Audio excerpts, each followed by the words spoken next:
ಸತ್ಯ, ನಿನ್ನ ಗಂಡ ಡಾಕ್ಟ್ರನ್ನ ಕರ್ಕೊಂಬರ್ತೀನಿ ಅಂತ ಹೋದವನು ಇನ್ನೂ ಬಂದಿಲ್ಲ. ಸ್ವಲ್ಪ ನೋಡಮ್ಮ. ಊರ್ಮಿಳಾ, ಡಾಕ್ಟರ್ ಬಂದಿದ್ದಾರೆ, ಕಣ್ಬಿಡು.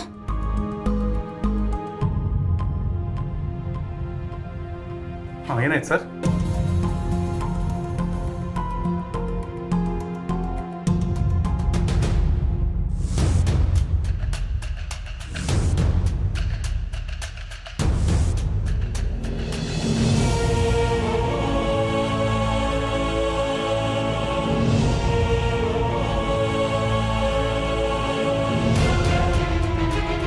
ನಮ್ಮ ಊರ್ಮಿಳಾ ಒಂದಿನಾನು ಹುಷಾರಿಲ್ಲ ಅಂತ ಮಲಗ್ದವಳೆ ಅಲ್ಲ ಡಾಕ್ಟ್ರೆ. ಇವತ್ತದು ಏನಾಯ್ತು ಏನೋ ಹೀಗೆ ಮಲಗಿದಾಳೆ. ಸರಿಯಾಗಿ ಪ್ರಜ್ಞೆನೂ ಇಲ್ಲ. ಊರ್ಮಿಳಾ, ನಿನಗೇನಾಗ್ತಿದೆ ಅಂತ ಡಾಕ್ಟ್ರ್ ಹತ್ರ ಹೇಳಮ್ಮ. ನಮಗೆಲ್ಲ ಟೈಮ್ಗೆ ಮಜ್ಜಿಗೆ ಜ್ಯೂಸು ಕೊಡ್ತಾನೆ ಇರ್ತಾಳೆ. ಇವಳು ಮಾತ್ರ ಹೀಗಾಗಿದ್ದಾಳೆ ನೋಡಿ. ನನಗಂತೂ ಹೇಳಿ ಹೇಳಿ ಸಾಕಾಗಿ ಹೋಗಿದೆ ಇವಳಿಗೆ. ಅಕ್ಕ ಪ್ಲೀಸ್, ಈಗಲೂ ಬೈಬೇಡ. ಮತ್ತಿನ್ನೇನೇ ಮಾಡಲಿ, ನೀನು ಮಲ್ಕೊಂಡ್ಬಿಟ್ರೆ ನನ್ನ ಕೈ ಕಾಲೇ ಆಡಲ್ಲ. ನಾನು ಇವ್ರಿಗೆ ಕೆಲವು ಮಾತ್ರೆಗಳನ್ನ ಬರ್ಕೊಡ್ತೀನಿ, ಅದನ್ನು ತಗೊಂಡ್ರೆ ಸಾಕು. ಇಷ್ಟೇ ಸಾಕಾ ಡಾಕ್ಟ್ರೆ? ಬೇರೆ ಏನೂ ತೊಂದರೆ ಇಲ್ಲ ತಾನೆ? ಜೊತೆಗೆ ಹಣ್ಣು ಹಂಪಲು ತಿಂದರೆ ವೀಕ್ನೆಸ್ ಕಮ್ಮಿ ಆಗುತ್ತೆ.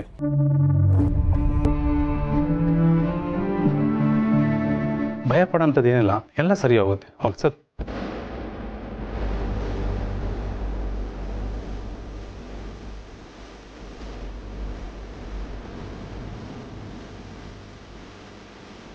ಏನಮ್ಮ ಊರ್ಮಿಳಾ, ಎಲ್ಲರ ಬಗ್ಗೆನೂ ಕಾಳಜಿ ವಹಿಸ್ತೀಯ. ನಿನ್ನ ಬಗ್ಗೆನೂ ನೀನು ಸ್ವಲ್ಪ ಕಾಳಜಿ ವಹಿಸ್ಬೇಕಲ್ಲ. ನಿನ್ನ ಆರೋಗ್ಯ ಸ್ವಲ್ಪ ನೋಡ್ಕೋಬೇಕಲ್ಲೇನಮ್ಮ. ಹಾಗೆ ಹೇಳಿ ದೊಡ್ಡಪ್ಪ. ಅಮ್ಮ, ಬೇರೆಯವ್ರ ವಿಷಯ ಅಂತ ಬಂದಾಗ ಎಲ್ಲಾನು ಈಸಿಯಾಗಿ ಕಾಣುತ್ತೆ. ಆದರೆ ಅವ್ರವ್ರ ವಿಷಯ ಅಂತ ಬರುತ್ತಲ್ಲ, ಅವಾಗ ಗೊತ್ತಾಗತ್ತೆ ಕಷ್ಟ ಏನು ಅಂತ. ರಿತು, ಸುಮ್ಮನೆ ಇರ್ತೀಯಾ? ಅಕ್ಕನ ಥರ ನೀನು ಶುರು ಮಾಡ್ಕೊಂಡ್ಬಿಟ್ಯಾ? ಎಷ್ಟು ಭಯ ಆಗಿತ್ತು ಗೊತ್ತಾ? ಹ್ಞೂ ಕಡೆ ಊರ್ಮಿ, 2 ನಿಮಿಷಕ್ಕೆ ಹೆದರ್ಸೇ ಬಿಟ್ಟಿದ್ಯಲ್ಲೇ. ಇನ್ಮೇಲೆ ಅದು ಸ್ವಲ್ಪ ಜೋಪಾನವಾಗಿರು. ಇನ್ಮೇಲೆ ಯಾವ ಕಾರಣನೂ ಹೇಳೋ ಹಾಗಿಲ್ಲ ಚಿಕ್ಕತ್ತೆ. ಟೈಮಿಗೆ ಸರಿಯಾಗಿ ತಿನ್ನಬೇಕು. ಸುಮ್ಮನೆ ಡಿಹೈಡ್ರೇಷನ್ ಮಾಡ್ಕೋಬೇಡಿ. ಡಾಕ್ಟರ್ ಹೇಳಿರೋ ಟ್ಯಾಬ್ಲೆಟ್ ಎಲ್ಲ ಕರೆಕ್ಟ್ ಟೈಮಿಗೆ ತಗೊಳ್ಳಿ, ಆಯ್ತಾ? ಅಷ್ಟು ಮಾತ್ರ ಅಲ್ಲಮ್ಮ, ಕಾಲಿಗೆ ಚಕ್ರ ಕಟ್ಕೊಂಡು ಎಲ್ಲ ಕೆಲಸನೂ ನೀನೇ ಮಾಡ್ತೀಯಲ್ಲ, ಅದನ್ನು ಸ್ವಲ್ಪ ಕಡಿಮೆ ಮಾಡ್ಕೊ. ಆಯಿತು ಬಾವ, ನೀವೆಲ್ಲರೂ ಹೇಗೆ ಹೇಳ್ತಿರೋ ಹಾಗೇನೆ.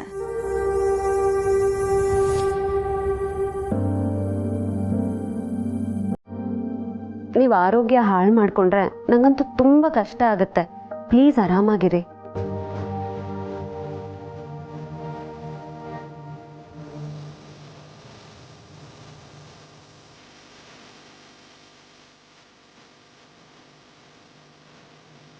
ಚಿಕ್ಕಿ, ಇನ್ಮೇಲಿಂದ ಕೆಲಸ ಕಡಿಮೆ, ರೆಸ್ಟ್ ಜಾಸ್ತಿ.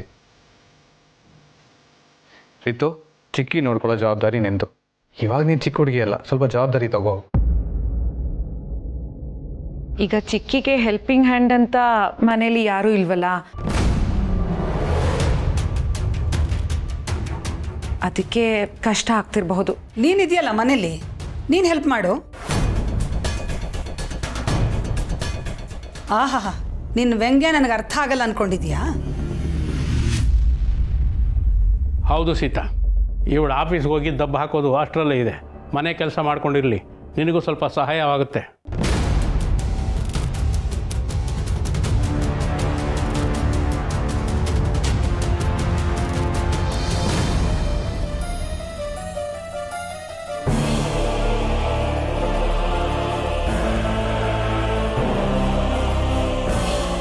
ಚಿಕ್ಕತ್ತೆ, ನಾನು ರಜಾ ತಗೋತೀನಿ. ಸ್ಟೇಷನಲ್ಲಿ ಪರ್ಮಿಷನ್ ಕೇಳ್ತೀನಿ. ಏ ಹುಡುಗಿ, ಇವಳನ್ನು ನೋಡ್ಕೊಳ್ಳೋದಕ್ಕೆ ನಾವೆಲ್ಲರೂ ಇದ್ದೀವಿ. ನೀನು ನಿನ್ನ ಕೆಲಸಕ್ಕೆ ಹೋಗು. ನಿನ್ನ ಅವಶ್ಯಕತೆ ಇಲ್ಲಿಗಿಂತ ಅಲ್ಲಿ ಜಾಸ್ತಿ.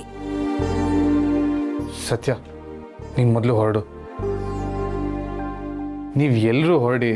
ಮೊದಲೇ ಶಕೆ, ಚಿಕ್ಕಿ ಕಷ್ಟ ಆಗುತ್ತೆ. ಚಿಕ್ಕಿ ರೆಸ್ಟ್ ಮಾಡಲಿ. ಅಷ್ಟರಲ್ಲಿ ನಾನು ಹೋಗಿ ಮಾತ್ರೆ ತೊಗೊಂಬರ್ತೀನಿ.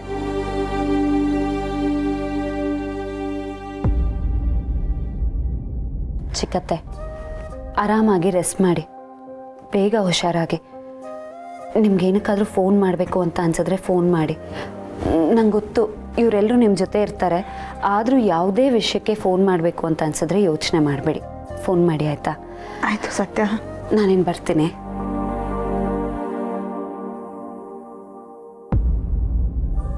ಅಮ್ಮ, ನಾನು ಹೋಗಿ ಟ್ಯಾಬ್ಲೆಟ್ ತಂದುಬಿಡ್ತೀನಿ. ರೆಸ್ಟ್ ಮಾಡಿ ಚಿಕ್ಕಿ, ಬರ್ತೀನಿ.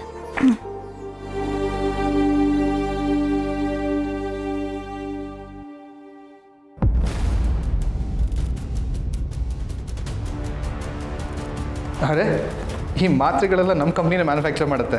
ಮನೇಲಿದೆ, ಅದೇ ತಂದು ಕೊಡ್ತೀನಿ. ಇವನು ಯಾಕೆ ಈ ಮಾತ್ರೆಗಳನ್ನ ಮನೆಗೆ ತಂದ? ಯಾಕೋ ಕೆಲಸ ಕೆಡೋ ಥರ ಇದೆ ಡಾರ್ಲಿಂಗು.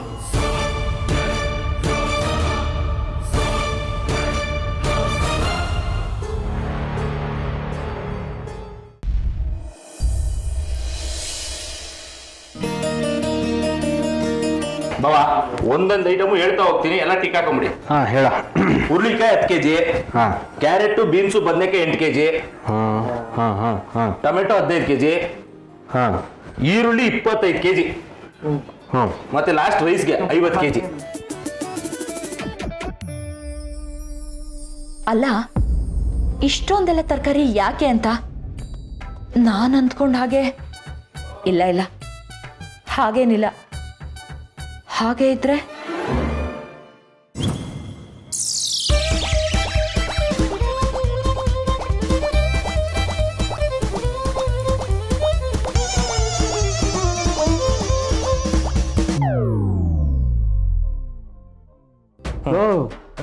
ಇನ್ನು ಸುಮಾರು ಐಟಮ್ಗಳು ಬರಬೇಕಲ್ಲ.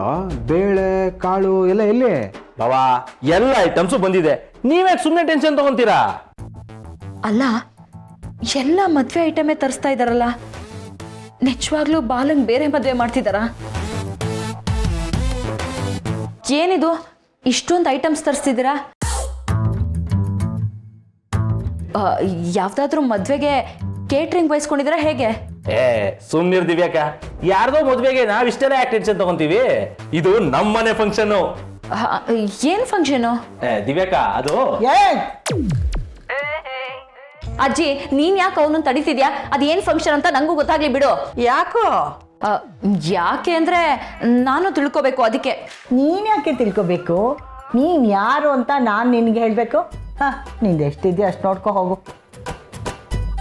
ಇವಳಿಗೆ ನಮ್ಮ ರುಕ್ಕುನೇ ಸರಿಯತ್ತೆ, ಸರಿಯಾಗಿ ಉಗ್ದಿರೋಳು. ಯಾವಾಗಲೂ ಮೂಗು ತೂರಿಸ್ತಾಳಲ್ಲ, ಮೂಗನ್ನೇ ಕಟ್ ಮಾಡಿರೋಳು. ಹೌದು, ಎಲ್ಲಿ ಹೋದ್ಲು ನಮ್ಮ ಹುಡುಗಿ? ಕಿರ್ಜಮ್ಮ, ವೇಟ್. ಮೇಡಮ್ ರುಕು, ನೀವ್ ಎಲ್ಲಿದ್ರು ಆ ಕಡೆಗೆ ಬೇಗ ಬನ್ನಿ.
ಮ್ಯಾಮ್, ಸ್ಟೇಷನ್ ಎಕ್ಸ್ಪೆನ್ಸಸ್ ಡೀಟೇಲ್ಸ್ ಎಲ್ಲ ಇದರಲ್ಲಿದೆ ಮ್ಯಾಮ್. ಒಂದ್ಸಲ ನೀವು ನೋಡಿಬಿಟ್ಟು ಸೈನ್ ಮಾಡಿಬಿಡಿ.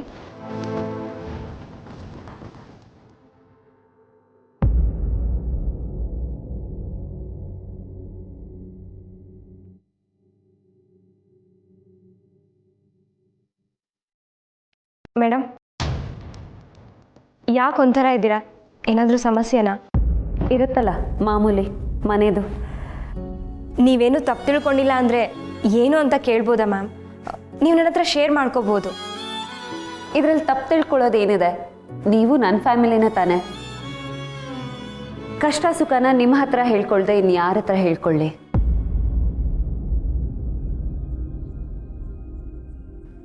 ಏನಿಲ್ಲ, ಮನೇಲಿ ನನ್ನ ಚಿಕ್ಕತ್ತೆಗೆ ಸ್ವಲ್ಪ ಹುಷಾರಿಲ್ಲ. ಚಿಕ್ಕತ್ತೆ ಅಂದರೆ ನನ್ನ ಯಜಮಾನ್ರ ಚಿಕ್ಕಮ್ಮ. ಅದನ್ನೇ ಯೋಚನೆ ಮಾಡ್ತಾ ಇದ್ದೆ. ನಿಜ ಹೇಳಬೇಕು ಅಂದರೆ ಇಂಥ ಟೈಮಲ್ಲಿ ನಾನು ಅವ್ರ ಜೊತೆ ಇದ್ಕೊಂಡು ಸೇವೆ ಮಾಡಬೇಕು. ಆದರೆ ನಮ್ಮ ಡ್ಯೂಟಿ ಕತೆ ನಿಮಗೆ ಗೊತ್ತಲ್ಲ. ನಾನು ಮದುವೆ ಆಗಿ ಮನೆಗೆ ಬಂದಾಗ ಮೊದಲು ನನ್ನನ್ನು ಒಪ್ಕೊಂಡಿದ್ದೆ ಚಿಕ್ಕತ್ತೆ. ತುಂಬ ಒಳ್ಳೆಯವರು ನಂದಿನಿ. ಅತ್ತೆಗಿಂತ ಜಾಸ್ತಿ ನನಗೆ ಫ್ರೆಂಡು ಅಂತ ಹೇಳ್ಬೋದು. ನಾನು ಗಂಡು ಬೀರಿ ಅಡುಗೆ ಮನೆ ಎಲ್ಲಿದೆ, ಅಡುಗೆ ಮನೇಲಿ ಏನು ಮಾಡಬೇಕು, ಮನೆ ನಿಭಾಯಿಸೋದು ಹೇಗೆ, ಇದು ಯಾವುದು ಗೊತ್ತಿರಲಿಲ್ಲ. ಆಗೆಲ್ಲ ಅವರೇ ನನ್ನ ಜೊತೆ ನಿಂತಿದ್ದು. ಪಿನ್ ಟು ಪಿನ್ ಹೇಳ್ಕೊಡ್ತಿದ್ರು ಗೊತ್ತಾ. ನಾನೊಂದು ಟೀ ಮಾಡಿದ್ರು ಸಾಕು, ನನಗಿಂತ ಜಾಸ್ತಿ ನನ್ನ ಚಿಕ್ಕತ್ತೆಗೆ ಸಂಭ್ರಮ. ಹಾಗಿದ್ರೆ ನಿಮ್ದು ಜಾಯಿಂಟ್ ಫ್ಯಾಮಿಲಿನಾ ಮ್ಯಾಮ್? ಹಾಂ, ಜಾಯಿಂಟ್ ಫ್ಯಾಮಿಲಿ. ನನ್ನ ಅತ್ತೆ ಮತ್ತು ಚಿಕ್ಕತ್ತೆ ಇಬ್ಬರು ಅಕ್ಕ ತಂಗಿ. ಅವರಿಬ್ಬರು ಒಂದೇ ಮನೆಗೆ ಮದುವೆ ಆಗಿತ್ತು. ನಾನು, ಅತ್ತೆ, ಮಾವ, ನನ್ನ ಯಜಮಾನ್ರು, ರಿತು, ನನ್ನ ಯಜಮಾನ್ರ ಅಕ್ಕ, ಅವ್ರ ಗಂಡ ಎಲ್ಲರೂ ಒಂದೇ ಮನೇಲಿದ್ದೀವಿ. ಓ ಹೌದಾ? ಯಾಕೆ ಶಾಕ್ ಆಯ್ತಾ? ಹೌದು ಮ್ಯಾಮ್. ಈಗಿನ ಕಾಲದಲ್ಲಿ ಇಷ್ಟು ಜನ ಒಟ್ಟಿಗೆ ಯಾರು ಇರ್ತಾರೆ ಮೇಡಮ್? ನಾವಿದ್ದೀವಲ್ಲ. ಎಲ್ಲರೂ ಒಟ್ಟಿಗೆ ಇರೋದ್ರಲ್ಲಿ ಸಂತೋಷ ಬೇರೆನೇ ನಂದಿನಿ. ಎಷ್ಟೋ ಜನಕ್ಕೆ ಆ ಅನುಭವನೇ ಇರಲ್ಲ. ನಮ್ಮ ಜೀವನದಲ್ಲಿ ಏನೇ ಸಂತೋಷದ ವಿಷಯ ಆಯಿತು ಅಂತ ಅಂದ್ಕೊಳ್ಳಿ, ಅದನ್ನು ಸೆಲೆಬ್ರೇಟ್ ಮಾಡೋದಕ್ಕೆ ಇಡೀ ಫ್ಯಾಮಿಲಿನೇ ಇರುತ್ತೆ. ಅಥವಾ ಇನ್ನೇನೋ ಕಷ್ಟ ಬಂತು ಅಂತ ತಿಳ್ಕೊಳ್ಳಿ, ಅದಕ್ಕೆ ಪರಿಹಾರ ಕೊಡೋದಕ್ಕೆ, ಸಮಾಧಾನ ಹೇಳೋದಕ್ಕೆ ಫ್ಯಾಮಿಲಿ ಇರುತ್ತೆ. ಗಂಡ ಹೆಂಡತಿ ಇಬ್ಬರೇ ಇರೋ ಮನೇಲಿ ಒಬ್ರಿಗೆ ಹುಷಾರಿಲ್ಲ ಅಂದ್ರೆ ನೋಡ್ಕೊಳ್ಳೋದಕ್ಕೆ ಯಾರೂ ಇರಲ್ಲ. ಯಾಕೆ ಅಂದ್ರೆ ಮತ್ತೊಬ್ರು ಕೆಲ್ಸಕ್ಕೆ ಹೋಗ್ಲೇಬೇಕಾಗಿರೋ ಅನಿವಾರ್ಯತೆ ಇರುತ್ತೆ. ಆದ್ರೆ ಕೂಡ್ ಕುಟುಂಬದಲ್ಲಿ ಯಾರಾದ್ರೂ ಒಬ್ರು ಮನೇಲಿ ಇದ್ದೇ ಇರ್ತಾರೆ. ಈಗ ನೋಡಿ, ಚಿಕ್ಕತ್ತೆಗೆ ಹುಷಾರಿಲ್ಲ ನಿಜ, ನಾನು ಮನೆ ಸೊಸೆಯಾಗಿ ನೋಡ್ಕೋಬೇಕಿತ್ತು. ಆದ್ರೆ ನಾನು ಇಲ್ಲಿದ್ದೀನಿ. ಆದ್ರೆ ಅವ್ರನ್ನ ನೋಡ್ಕೊಳ್ಳೋದಕ್ಕೆ ನನ್ನ ಅತ್ತೆ, ಮಾವ, ನಾದ್ನಿ ಯಾರಾದ್ರೂ ಒಬ್ರು ಇರ್ತಾರೆ. ಮನೇಲಿ ಯಾರೋ ಒಬ್ರು ಇದ್ದಾರೆ ಅನ್ನೋದೇ ಎಷ್ಟು ಧೈರ್ಯ ಕೊಡುತ್ತೆ ಗೊತ್ತಾ. ಒಂದ್ಸತಿ ನೀವು ನಮ್ಮ ಮನೆಗೆ ಬನ್ನಿ ನಂದಿನಿ ಅವರೇ, ನಾನು ಕರ್ಕೊಂಡು ಹೋಗ್ತೀನಿ. ನೀವು ಹೇಳೋದು ಕೇಳ್ತಾ ಇದ್ರೆ ತುಂಬ ಖುಷಿ ಆಗುತ್ತೆ ಮ್ಯಾಮ್. ಇದನ್ನೆಲ್ಲ ನೋಡ್ತಾ ಇದ್ರೆ ನಾನು ಇಂಥ ಮನೆಗೆ ಮದುವೆಯಾಗಿ ಹೋಗಬೇಕಿತ್ತು ಅನ್ನಿಸ್ತಾ ಇದೆ. ಯಾಕೆ? ನಿಮ್ಮ ಗಂಡನೂ ನಿಮ್ಮನ್ನು ಚೆನ್ನಾಗೇ ನೋಡ್ಕೋತಾರಲ್ಲ. ಹಾಂ. ಒಂದ್ಸತಿ ನೀವು ನಮ್ಮ ಮನೆಗೆ ಬನ್ನಿ, ಕರ್ಕೊಂಡು ಹೋಗ್ತೀನಿ. ಹಾಂ ಮೇಡಮ್, ಸರಿ. ಆದರೆ ನೀವೇನು ಟೆನ್ಷನ್ ಮಾಡ್ಕೋಬೇಡಿ, ನಿಮ್ಮ ಚಿಕ್ಕತ್ತೆ ಬೇಗ ಸರಿ ಹೋಗ್ತಾರೆ. ನೀವೇ ಹೇಳಿದ್ರಲ್ಲ, ಅವರು ನೋಡ್ಕೊಳ್ಳೋಕ್ಕೆ ಮನೇಲಿ ತುಂಬ ಜನ ಇದ್ದಾರೆ ಅಂತ. ನೀವು ಆರಾಮಾಗಿರಿ ಮೇಡಮ್. ಆಯ್ತು.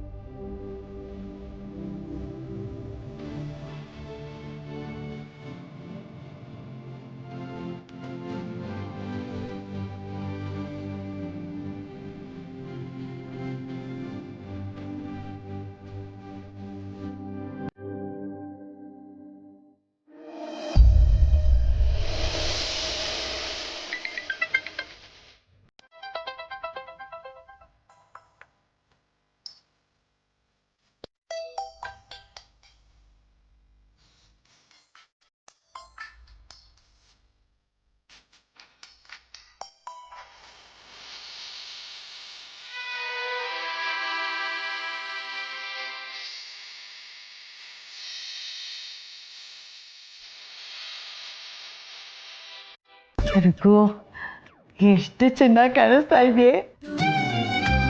ಥೇಟ್ ಗ್ರೇಟ್ ಮದುಮಗಳ ಥರನೇ ಕಾಣಿಸ್ತಾ ಇದೆಯಾ.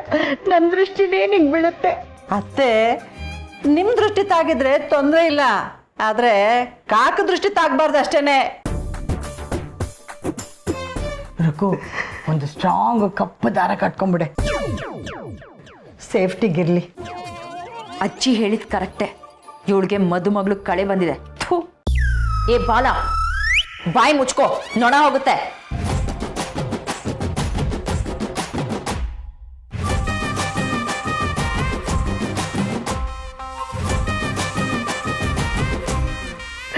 ರುಕು, ನಿನ್ ಮದ್ವೆ ಆಗೋ ಹುಡುಗ ನೋಡೇ ನಿನ್ನ ಬಾಯಿ ಬಿಟ್ಕೊಂಡು ಹೇಗೆ ನೋಡ್ತಾ ಇದ್ದಾನೆ. ನೀನು ಹೇಗೆ ಕಾಣಿಸ್ತೀಯಾ ಅಂತ ಅವನಿಗೆ ಹೇಳಲೇ ಇಲ್ಲ. ಏನಪ್ಪ ಬಾಲ, ಹೆಂಗಿದ್ದಾಳೆ ನಿಮ್ಮ ಹುಡುಗಿ? ತುಂಬ ಮುದ್ದಾಗಿ ಕಾಣಿಸ್ತಿದ್ದಾಳೆ ಅಜ್ಜಿ, ದೇವತೆ ಥರ ಕಾಣಿಸ್ತಿದೆ.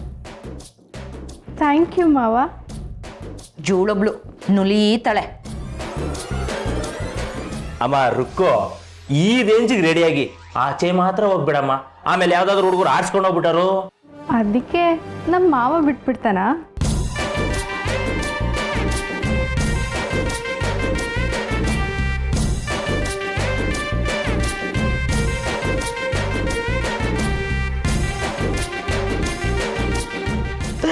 ಅತ್ತೆ ಈ ಸೀರೆ ಅಂತೂ ಇವಳಿಗೆ ಧಾರೆ ಸೀರೆ ಥರನೇ ಕಾಣಿಸ್ತಿದೆ ಅಲ್ವಾ? ಥರ ಏನಮ್ಮ, ಇದನ್ನ ಮಾವ ಧಾರೆಗೆ ಅಂತಲೇ ಕೊಡಿಸಿರೋದು.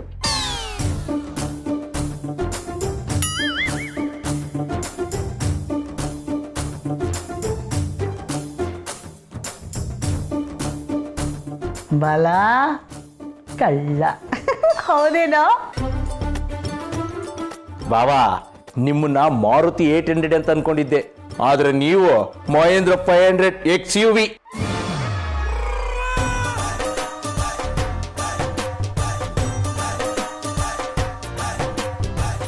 ನಮ್ಮ ಮಾವ ನಂಗೆ ಧಾರೆ ಕೊಡಿಸಿರೋ ಸೀರೆ ಎಷ್ಟು ಚೆನ್ನಾಗಿದೆ ಅಲ್ವಾ?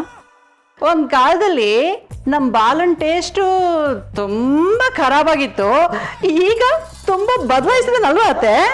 ನೋಡಿ ಎಂಥ ಒಳ್ಳೆ ಸೀರೆ ತಗೊಂಡು ಬಂದಿದ್ದಾನೆ, ನಿಂಗಂತೂ ತುಂಬ ಚೆನ್ನಾಗಿ ಒಪ್ಪುತ್ತೆ ಅಲ್ವಾ ಮಾವ? ನಿನಗೆ ಇನ್ನೊಂದ್ಸಲ ಥ್ಯಾಂಕ್ಸ್. ಏಯ್, ಹೇಳಿದ್ನೆ ಎಷ್ಟು ಸಲ ಹೇಳ್ತೀಯಾ? ನಿಮ್ಮ ಮಾವ ಕೊಡ್ಸಿದ್ದು ಅಂತ ಎಲ್ರಿಗೂ ಗೊತ್ತಾಯ್ತು, ಅದನ್ನೇ ಒತ್ತಿ ಒತ್ತಿ ಹೇಳ್ಬೇಡ ತಾಯಿ. ಯಾಕೆ, ನಿನಗೇನಾದರೂ ಪ್ರಾಬ್ಲಮ್ಮಾ? ಹಲೋ, ನನಗೇನೆ ಕತ್ತೆ ಬಾಲ ಕುದುರೆ ಜುಟ್ಟು, ನಾನು ಯಾರಿಗೂ ಕೇರ್ ಮಾಡಲ್ಲ.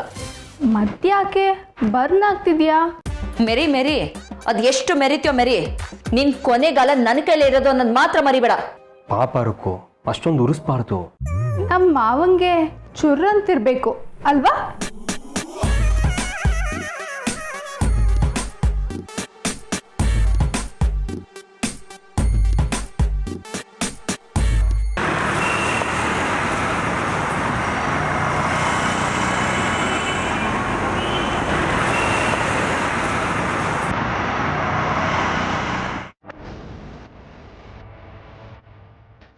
ಮೇಡಮ್, ಫೇಕ್ ಮಾತ್ರೆಗಳು ಡಿಸ್ಟ್ರಿಬ್ಯೂಟ್ ಆಗ್ತಾ ಇದೆ, ಅದ್ರ ಬಗ್ಗೆ ಡೀಟೇಲ್ಸ್ ಕಲೆಕ್ಟ್ ಮಾಡಿ ಅಂತ ಹೇಳಿದ್ರಿ.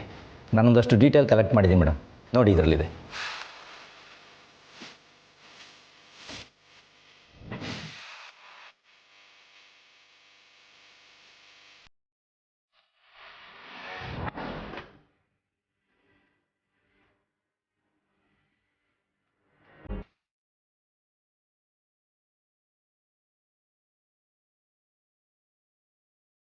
ಇದ್ಯಾವ ಕೇಸು? ಸರ್ಕಾರಿ ಆಸ್ಪತ್ರೆಯಲ್ಲಿ ಮಾತ್ರೆಯಿಂದಾಗಿ ಪೇಷಂಟ್ಗಳು ಹುಷಾರ್ ತಪ್ಪಿರೋದು? ಹೌದು ಮೇಡಮ್, ಅಲ್ಲಿ ಮಾತ್ರೆಗಳಿಂದ ಏನೋ ಪ್ರಾಬ್ಲಮ್ ಆಗಿತ್ತು, ಅದಕ್ಕೋಸ್ಕರ ಅಲ್ಲಿ ಧರಣಿನೂ ಕೂತಿದ್ರು ಅಂತ ಅನಿಸುತ್ತೆ.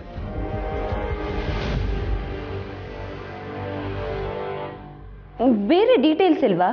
ಅದು ಯಾವ ಮಾತ್ರೆ ಏನು ಎತ್ತ ಅಂತ? ಅಟ್ಲೀಸ್ಟ್ ಯಾವ ಸಪ್ಲೈಯರ್ಸ್ ಅಂತನಾದ್ರೂ ಗೊತ್ತಾಗ್ಬೇಕಲ್ವಾ? ಇಲ್ಲ ಮೇಡಮ್, ಇನ್ನೂ ಸರಿಯಾದ ವಿಷಯ ಎಲ್ಲ ಗೊತ್ತಿಲ್ಲ. ಯಾರು ಸಪ್ಲೈ ಮಾಡ್ತಿದ್ರು ಅನ್ನೋದ್ರ ಬಗ್ಗೆ ಇನ್ವೆಸ್ಟಿಗೇಷನ್ ನಡೀತಿದೆ ಮೇಡಮ್.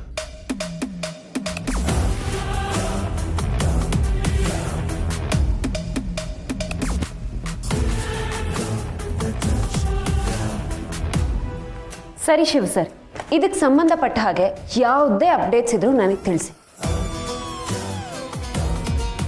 ಈ ಕೇಸನ್ನು ನಾವು ಪರ್ಸ್ನಲಿ ಫಾಲೋ ಮಾಡೋಣ. ಆದರೆ ಮೇಡಮ್, ಈ ಕೇಸ್ ಆಗಲಿ ಈ ಹಾಸ್ಪಿಟಲ್ ಆಗಲಿ ನಮ್ಮ ಪೊಲೀಸ್ ಸ್ಟೇಷನ್ ಜ್ಯೂರಿಸ್ಡಿಕ್ಷನ್ ಬರಲ್ವಲ್ಲ ಮೇಡಮ್? ಮನುಷ್ಯನ ಜೀವನಕ್ಕೆ, ಮಕ್ಕಳ ಭವಿಷ್ಯಕ್ಕೆ ಯಾವ ಜ್ಯೂರಿಸ್ಡಿಕ್ಷನ್ ಶಿವು? ಮಾನವೀಯತೆ ಇದ್ರೆ ಸಾಕಲ್ವಾ? ಈ ಕೇಸನ್ನು ಪರ್ಸ್ನಲಿ ಫಾಲೋ ಮಾಡೋಣ. Okay madam.